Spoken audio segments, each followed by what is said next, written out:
Ассалаумағалейкум, құрметті көрермен. Бүгінгі фатуа тақырыбына тоқталғымыз келіп отыр. Қазақстан мұсылмандар діни басқармасының фатуа бөлімі фатуа KZ сайтында және бір сұрақ-жауап тақырыбында қажылыққа немесе умраға бөліп төлеу арқылы баруға бола ма деген сұраққа жауап беріпті.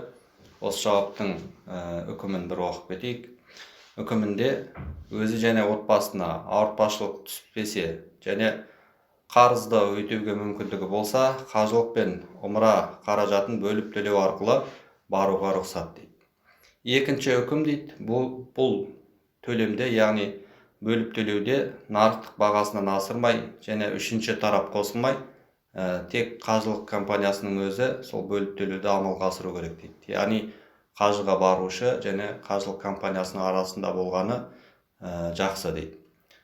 Үшінші, қажылық пен умраны лотерея арқылы ойнатуға, яғни немесе сол арқылы қажылыққа немесе умраға баруға болмайды дейді. Енді осы жерде ашықтай кетейік. Лотерея арқылы дегеніміз не? Яғни адамдар бір ұтыс ойнатылады, соның ішінде жеңімпаз умраға баруы мүмкін. Демек, қатысушылар ақша төлеп ұтыс ойнатылса, ұтыста біреуі жеңіп, басқалар жеңілетін болса, бұл шариғатымызда құмарлыққа жатады. Ол жеңіп алған нәрсесі не болмасын, тіпті жеңіп алған нәрсесі қажылық болсын немесе умра болсын, бұл ойынның өзі құмарлыққа жатады.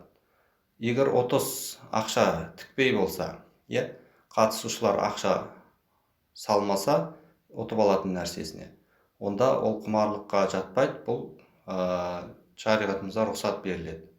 Яғни сол кезден ұтып алса, қатысушылар ақша салған жоқ, содан ұтып алған адам умра ұтып алды мысалы. Ол кезде ол адал болып есептелінеді.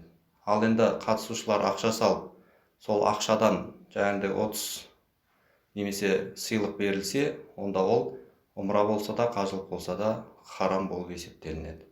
Сондықтан лотереяға, умраға баруға болмайды, ондай ойынға қатысуға болмайды. Алла Тағала ескермегендерімізге амал етуді нәсіп етсін.